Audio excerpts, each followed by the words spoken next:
አርሰናል በመጨረሻዎቹ የዝውውር ቀናቶች ምን ያደርጋል?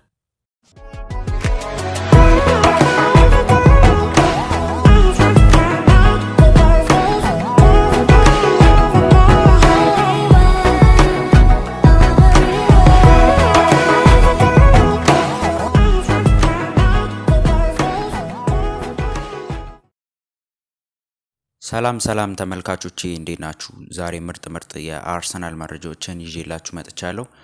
አርሰናል በመጨረሻዎቹ የዝውውር ቀናቶች ምን አይነት ዝውውሮችን ሊፈጽም ይችላል በሚል ወሬ ነው ዛሬ ይዤላችሁ የመጣሁት። አራት ተጫዋቾችን ነው አርሰናል ለማሳደድ እያሰበ የሚገኘው። በጣም አዳጋች ነው ለአርሰናል እነዚህ ዝውውሮች ማጠናቀቅ። ግን ከአራቱ ዝውውሮች ውስጥ የማንን ዝውውር ሊያጠናቅቅ ይችላል እንወያይበታለን። ከወደዳችሁት ላይክ ማድረጋችሁን እንዳትረሱ። ከታች ቀዩን ሰብስክራይብ የምትሏን ነገር ነክታችሁ የቻናሌ ቤተሰብ ሆኑ። የደውል ምልክቷንም ተጭናችሁ ሁሌ መለቃቸውን ቪዲዮዎች መከታተል ይችላሉ። ዛሬ ይዤላችሁ የመጣሁት ዝውውሮችን ላስቀድም። መጀመሪያ ስለ ማዲሰን ነው። በጣም በብዙ አውታሮች እየተዘገበ የሚገኝ ዝውውር ነው። የዚህ ዝውውር ማዲሰን ዝውውር ማለት ነው። ማዲሰን ከአርሰናል ጋር ድርድር አድርጓል። አርሰናልም ለዚህ ዝውውር ተጫዋችና ገንዘብ ማቅረቡ አይረሳም። አሁንም ደግሞ አርሰናል ሌላ የዝውውር ጥያቄ ካቀረበ የማዲሰን ዝውውር ሊፈጸም ስለሚችል እያለ ነው ፉትቦል ለንደን ማለት ነው። ይህ ተጫዋች ወደ 60 ሚሊዮን ፓውንድ ነው የሚጠበቅበት። አርሰናል ለዚህ ተጫዋች ከ60 እስከ 70 ይገመታል ማለት ነው። የሚጨመር ደግሞ 5 ሚሊዮን ፓውንድ ይፈልጋል ሌስተር ሲቲ። አርሰናል ባለፈው 50 ሚሊዮን ፓውንድ እና ኔልሰንን እና ኔኪቲያን 3 ተጫዋች አድርጎ አቅርቦ ነበር። ሌስተር ሲቲዎች ግን አልተቀበሉትም ይሄን ዝውውር። አሁን ግን ሌላ የዝውውር ጥያቄን ያቀርባል ተብሎ እየተጠበቀ ነው። አርሰናል አንዳንድ የዝውውር አውታሮች እንደሚዘግቡት ከሆነ አርሰናል ወደ 60 ሚሊዮን ፓውንድ ለማቅረብ ዝግጁ ስለመሆኑ ነው።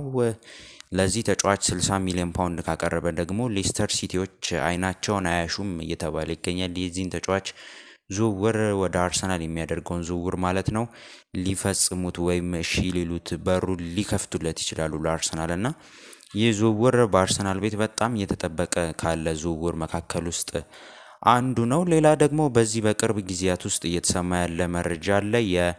በርናንዶ ሲልቫ የማንቸስተር ሲቲው የበርናንዶ ሲልቫ ዝውውር ነው። በርናንዶ ሲልቫ በአትሌቲኮ ማድሪድ በጥብቅ እንደሚፈልግ ይታወቃል። ይሄ ተጫዋች ልጁም ወደ 72 ሚሊዮን ፓውንድ ይገመታል። አርሰናል እስከ 50 ሚሊዮን ፓውንድ የማውጣት ፍላጎት አለው ሲባል ነበር። ቢሆንም ግን አርቴታ ይህን ተጫዋች ይፈልጓል። ምክንያቱም ከዚህ በፊት አብረው ሰርተዋል።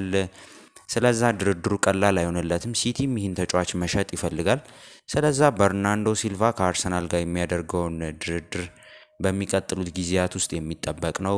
ወደ 28 ቀናት ነው የሚቀሩት የዝውውር መስኮቱ ሊዘጋ ማለት ነው። 28 ቀናት ማለት በጣም ትንሽ ነው።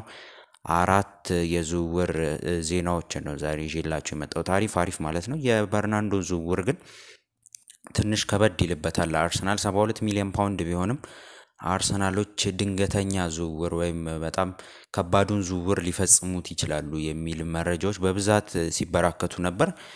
ፋብሪዚዮ ሮማኖ ትክክለኛ የዜና ምንጭ ነው። ይሄ ፋብሪዚዮ ሮማኖ የተባለው ዘጋቢ ማለት ነው እንደተናገረው ከሆነ ፋብሪዚዮ ሮማኖ የዚህን ተጫዋች ዝውውር ሊያጠናቅቁት ይችላሉ ብሏል። ድንገተኛ ዝውውር ጥያቄ ነው፣ ድንገተኛም ፍላጎት ነው በአርሰናል ቤት ውስጥ እየተነሳ የሚገኘው። አትሌቲኮ ማድሪድ በጥብቅ እንደሚፈልገው ይታወቃል። የዚህንም ተጫዋች ዝውውር ሊያጠናቅቀው ይችላል የሚሉ መረጃዎች በስፋት ሲበራከቱ እንደነበር ፋብሪዚዮ ሮማኖም እነ ዴይሊ ሜልም ዘግበውታል። ጎል.ኮምም ትናንት ነበር የዘገበው፣ ጎል.ኮም ማለት ነው። ስለዚህ ትንሽ ከበድ ሊልበት ቢችልም አርሰናል የዚህን ተጫዋች ዝውውር ሊያጠናቅቀው ይችላል። ምክንያቱም አርቴታ ከዚህ ተጫዋች ጋር ይተዋወቃል። ከዚህ በፊት አብረው ስለሰሩ ትንሽ አዳጋች ሊሆንባቸው አይችልም አርሰናሎች ማለት ነው። ሌላው ደግሞ ስለ ማርኮ አሰንሲዮ ነው። ማርኮ አሰንሲዮ በአርሰናል ቤት እየተፈለገ ይገኛል የሚሉ የዜና ምንጮች ከስፔን እየወጡ ያሉ የዜና ምንጮች ያስታውቃሉ። የዚህ ተጫዋች ዝውውር ትንሽ ከበድ ይልበታል። አርሰናል 55 ሚሊዮን ፓውንድ ነው የተባለው የማርኮ አሰንሲዮ ቢሆንም ግን ካርሎ አንቸሎቲ መቼም እንዲሸጥ አይፈልጉም። በሚቀጥሉት ጊዜያትም በጣም ይፈልጉታል። በቡድኑ እቅድ ውስጥ ካሉ ተጫዋቾች ውስጥ አንዱ ነው ብሏል ማርኮ አሰንሲዮ። ከዛው ከኦዴጋርድ ዞረው ወደ ማርኮ አሰንሲዮ መምጣታቸው ብዙዎችን አስገርሟል። ማርኮ አሰንሲዮ እንደምናውቀው ድሮም ከነ ሮናልዶ ጋር የነበረው ጥምረት በጣም አሪፍ ነበር፣ የማርኮ አሰንሲዮ ማለት ነው። ስለዛ አርሰናል የዚህን ተጫዋች ዝውውር ካጠናቀቀ ለአርሰናል በጣም ጠቃሚው ዝውውር ማለት እንችላለን። ይሄ ዝውውር ማለት ነው። ማርኮ አሰንሲዮም ፍላጎት ይኑረው አይኑረው ባይታወቅም ድርድሮችን ለማድረግ የሚገደድበት ሁኔታ አይኖርም ተብሏል። ቢሆንም ግን አርሰናል 50 ሚሊዮን ፓውንድ ማለት ለአርሰናል በጣም ትንሹ ገንዘብ ነው። ምክንያቱም ለነ በርናንዶ ሲልቫ እና ለነ ማዲሰን 55 ሚሊዮን ፓውንድ 50 ሚሊዮን ፓውንድ ማቅረቡ ስለሚታወቅ ይሄን ዝውውር ሊያጠናቅቀው ይችላል ተብሏል። ቢሆንም ግን ማርኮ አሰንሲዮ በተደራቢ ቦታዎች ላይ አይደለም በብዛት የሚጫወተው፣ በቀኝ ክንፍ በግራ ክንፍም በብዛት በሪያል ማድሪድ ቤት ውስጥ የምናውቀው ተጫዋች ነውና ለአርሰናል የቱጋ ሊጠቅመው ይችላል ይህን ተጫዋች ካስፈረመው ብንል ትንሽ ግራ የሚገባ ዝውውር ነው። ይሄ ዝውውር ግን ብዙ የዜና አውታሮች ሲዘግቡት ስለነበር ነው ይሄን ዝውውር በዛሬው ዜና ይዤላችሁ የመጣሁት ማለት ነው። ሌላው ደግሞ ስለ ሁሰም አዋር ነው። ለረጅም ጊዜ ሲነሳ የነበረ የዝውውር ዜና ነው። ሁሰም አዋር ከአርሰናል ጋር ብዙ ድርድሮችን አድርጓል ተብሏል። ከባለፈው ክረምት ጀምሮ ነበር ሁሰም አዋር ከአርሰናል ጋር ድርድር ያደረገው ይህ ተጫዋች ማለት ነው። ይህ ተጫዋች ከአርሰናል ጋር ድርድር ማድረጉ ይታወቃል እና አርሰናሎች ደግሞ ይህን ተጫዋች ለማዘዋወር ከሊዮን ጋር መስማማት ብቻ በቂ እንደሆነ ይታወቃል። ሊዮኖች ከ25 እስከ 30 ሚሊዮን ፓውንድ በቂ ነው እያሉ ይገኛሉ። ከትንሽ ጊዜያት በፊት 17 ሚሊዮን ፓውንድ ለዚህ ተጫዋች በቂ ነው ሲሉ ነበር። አሁን ደግሞ ሀሳባቸው ግራ የሚገባ ነው። የሊዮኖች ከ25 እስከ 30 ብሏል። አርሰናል ለዚህ ተጫዋች ዝውውር እስከ 20 ሚሊዮን ፓውንድ ወይም ከ15 እስከ 20 ሚሊዮን ፓውንድ የመክፈል ፍላጎት አለው። ቶተናምም ገፋ ብሎ እየገባ መሆኑ እየተሰማ ይገኛል። ትንሽ ለስለስ ያለ የዝውውር ጥያቄዎች ነበር ሲያቀርብ የነበረው ቶተናም ማለት ነው። ወደ 10 15 እያለ ነበር። አሁን 20 25 ለመክፈል ዝግጁ ነው እየተባለ ይገኛል። ቢሆንም ግን ሁሰም አዋር መደራደር የሚፈልገው ከቶተናም ጋር ሳይሆን ከአርሰናል ጋር ነው። አርሰናል በዚህ ተጫዋች ላይ ፍላጎት አለው። ሁሰም አዋርም ወደ አርሰናል የመምጣት ፍላጎት አለው። ሻምፒዮንስ ሊግ የሚጫወት ቲም ነው መጫወት የሚፈልገው ሁሰም አዋር። ቢሆንም ግን ፍላጎት ውስጥ የገባው ሻምፒዮንስ ሊግ በሚጫወት ቲም አይደለም፣ በቶተናምና በአርሰናል ብቻ ስለሆነ ከሁለቱ አንዱ የመዘዋወር ፍላጎት አለው። ወደ አርሰናል ነው ይበልጥ መዘዋወር የሚፈልገው። ምክንያቱ ባይታወቅም ወደ ቶተንሃም መዘዋወር አይፈልግም። ይህ ተጫዋች ከትሬኒንግ እንደጠፋ ይታወቃል። ከሊዮን ትሬኒንግ መስራት አልፈልግም ከዚህ ክለብ አስወጡኝ የሚል ጥያቄ ነው ማለት ነው። ከዚህ በፊት ፒየር-ኤመሪክ ኦባሜያንግ ወደ አርሰናል ሲዘዋወር እንደነበረው ጥያቄ ማለት ነው። አሁንም ትንሽ አዘዋውሩኝ የሚል ጥያቄ አለው።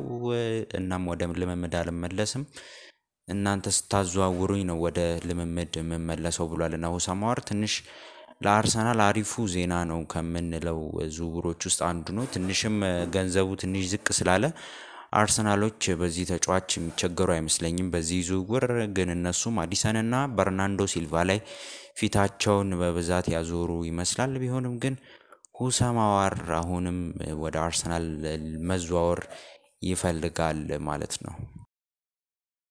በስተመጨረሻም አንድ የዝውውር ዜና ላንሳላችሁ። በአርሰናል ቤት ውስጥ እየተሰማ ያለ የዝውውር ዜና ነው። የቤለሪን ተተኪ ይሆናል ተብሎ የሚጠበቅ አንድ ዝውውር ነው። ከስፔን ነው እየወጣ የሚገኘው። የአትሌቲኮ ማድሪዱ የቀኝ ክንፍ የግራ ክንፍ ተከላካይ ክንፍ ማለት ነው። ይሄ ተጫዋች ኬሪያን ትሪፐር ነው። ኬሪያን ትሪፐር በአርሰናል አይን ውስጥ መግባቱ ተሰምቷል። አትሌቲኮ ማድሪድ ከዚህ ተጫዋች 30 ሚሊዮን ፓውንድ ይፈልጋል። ኬሪያን ትሪፐርም በማንቸስተር ዩናይትድ በጥብቅ እንደሚፈለግ ይታወቃል። ኬሪያን ትሪፐር ግን ፍላጎቱ አይታወቅም። ከምንም ተጫዋች ጋር ግን ከምንም ቲም ጋር ግን መደራደር ይፈልጋል። ኬሪያን ትሪፐር ወደ አርሰናል የሚያደርገው ዝውውር ትንሽ ሊከብድ ይችላል። ምክንያቱም ከዚህ በፊት የቶተንሃም የግራ ክንፍ ተጫዋች ነበርና ትንሽ ጫና ሊፈጥርበት ይችላል ወደ አርሰናል መዘዋወሩ። ቢሆንም ግን አርሰናል 30 ሚሊዮን ፓውንድ ባለቀ ሰዓት ሊከፍል ይችላል። እስካሁን ግን 15 ሚሊዮን ፓውንድ የመክፈል ፍላጎት አለው የሚሉ መረጃዎች በብዛት እየተበራከቱ ይገኛሉ። ቢሆንም ግን እርግጥ አይደለም የመክፈሉ ፍላጎት ግን ፍላጎት እንዳለው በቲኬሪያን ትሪፐር ላይ ፍላጎት እንዳለው በብዛት እየተዘገበ ይገኛልና ለአርሰናል ትንሽ ከበድ የሚል የዝውውር ዜና ይመስላል ይሄ ዝውውርና አርሰናል በነገራችን ላይ 100 ሚሊዮን ፓውንድ አለው ተጫዋቾች የሚያስፈርምበት ክሮንኬ ከመደበለት ብር በላይ ማለት ነው 100 ሚሊዮን ፓውንድ አለውና ትንሽ ተጫዋቾችም የሚያዘዋውርበት ገንዘብ ስላለው ብዙ ዝውውሮች ሊከብዱበት አይችሉም አሁን ካሰባቸው ዝውውሮች ውስጥ ይሄ ዝውውር ትንሽ በድርድርም ሊቀንስ ስለሚችል የኬሪያን ትሪፐር ዝውውር ወደ አርሰናል የሚያደርገው ዝውውር በቅርብ ቀናት ውስጥ ልንሰማቸው ከምንችላቸው የዝውውር ዜናዎች ውስጥ አንዱ ነው ብዬ አስባለሁ ምክንያቱም ከሄክቶር ቤለሪንግ ጋር እየተነሳ የሚገኝ ምንም አይነት የዝውውር ዜና ስለሌለ አሁን ሄክቶር ቤለሪንን በውሰት ወደ ኢንተር ሚላን ከሸጠ በኋላ ኬሪያን ትሪፐርን ደግሞ ወደ አርሰናል ለማምጣት ጥረት እያደረጉ ነው እየተባለ በብዛት እየተዘገበ ይገኛል ማለት ነው ተመልካቾቼ የዛሬ መረጃዎች ይመስሉ ነበር እያንዳንዱ የአርሰናል መረጃዎችን ለማግኘት ይህን ቻናል ሰብስክራይብ ማድረጋችሁን እንዳረሱ የደወል ምልክቷንም ተጭናችሁ ሁሌ መለቃቸውን ቪዲዮዎች በጊዜና በሰዓቱ ማግኘታችሁን እንዳረሱ አርሰናል ደጋፊዎች በሚቀጥለው ቪዲዮ ደግሞ እስከምንገናኝ ቸርን ሰንበት